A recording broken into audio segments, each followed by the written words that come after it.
ओम सूर्याय नमः। नमस्कार दोस्तों, आज हम सूर्य देव की एक चमत्कारिक कथा आपके समक्ष लेकर आए हैं। तो चलिए सूर्य देव की कथा स्टार्ट करते हैं। सूर्य देव का व्रत कथा। सालों पहले एक बुढ़िया सूर्य देव की अनन्य भक्त थी। वह पूरी तरह सूर्य देव की पूजा आराधना में अपने आप को समर्पित कर चुकी थी। वो हर रविवार को सुबह स्नान कर घर के आंगन को गोबर से अच्छी तरह लिपाई करके सूर्य देव की पूजा करती थी। सूर्य देव के व्रत रखकर शाम को उन्हें भोग लगाने के बाद भोजन करती थी। उस बुढ़िया की भक्ति भावना में देव काफ़ी प्रसन्न थे और भगवान की कृपा से उस बुढ़िया को किसी तरह की परेशानी नहीं होती थी। उस बुढ़िया की खुशी और प्रसन्नता को देखकर उसकी पड़ोसन को जलन होने लगी। वह बुढ़िया अपनी पड़ोसन के आंगन में बंधी गाय के गोबर से ही आंगन लीपा करती थी। पड़ोसन ने जलन के मारे उस गाय को आंगन की जगह घर के अंदर बांधना शुरू कर दिया। अब अगले रविवार को सुबह बुढ़िया को सूर्य देव की पूजा करने के लिए घर गाय का गोबर नहीं मिला, जिस कारण वे सूर्य देवता की पूजा नहीं कर पाई। पूरे दिन खुद भी भूखी रही। रात में सूर्य देव उस बुढ़िया को सपने में आए और उससे पूजा न करने और भोग न लगाने का कारण पूछा। जवाब में बुढ़िया ने बताया, घर के आंगन को लीपने के लिए गोबर नहीं था, इसलिए पूजा नहीं कर पाई। पूजा नहीं की तो भोग भी न चढ़ा पाई। बुढ़िया की बातें सुनकर सूर्य देव उनसे कहते हैं कि मैं तुम्हारी भक्ति से प्रसन्न हूँ, इसलिए मैं तुम्हें एक गाय दे रहा हूँ। वो तुम्हारे घर को धन से भर देगी। यह कहते ही सूर्य देव उसके सपने में चले गए। अगली सुबह जब बुढ़िया की आंखें खुली है, तब वह देखती है कि उसके आंगन में एक सुंदर गाय बछड़ा बंधा हुआ है। यह सब देखकर वह हैरान हो गई। उसे सपने की बात याद आई। उसे सूर्य देव की कृपा समझ में आ गया। गाय को चारा देने लगी। बुढ़िया के आंगन में सुंदर गाय और बछड़े को देखकर पड़ोसन की जलन बढ़ गई।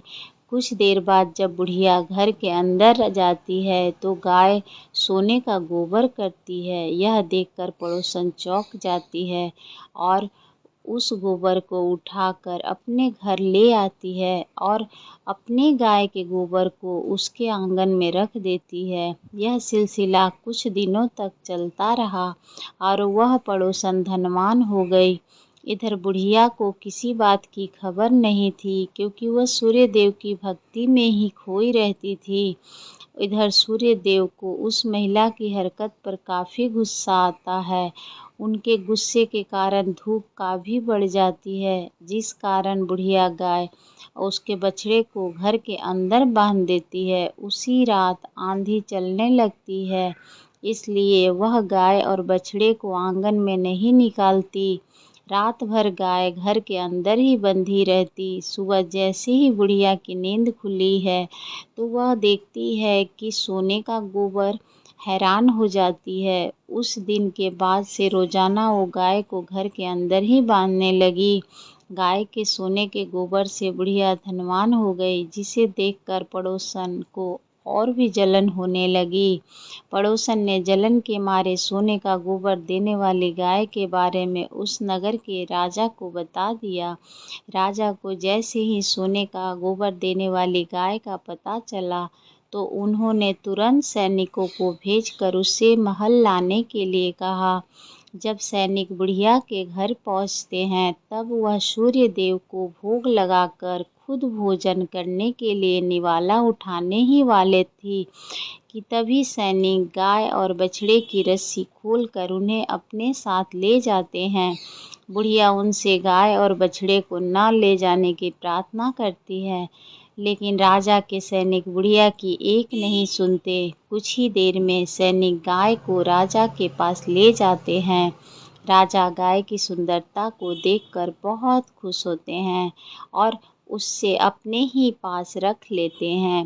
गाय और बछड़े के जाने के गम में बुढ़िया बिन खाए पिए पूरे दिन सूर्यदेव से गाय और बछड़े को लौटाने की प्रार्थना करती है। इधर दूसरे दिन सुबह राजा सोने का गोबर देखकर हैरान हो जाता है।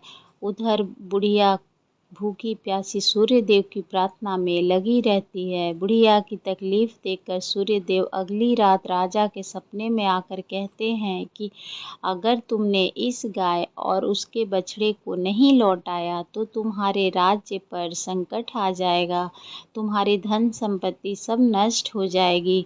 सूर्यदेव की बातें सुनकर राजा की नींद टूट जाती है। दूसरे दिन सुबह वो बुढ़िया को गाय और बछड़ा लौटा देते हैं, साथ ही उसे कुछ धन भी देते हैं और उसकी पड़ोसन को सजा देते हैं।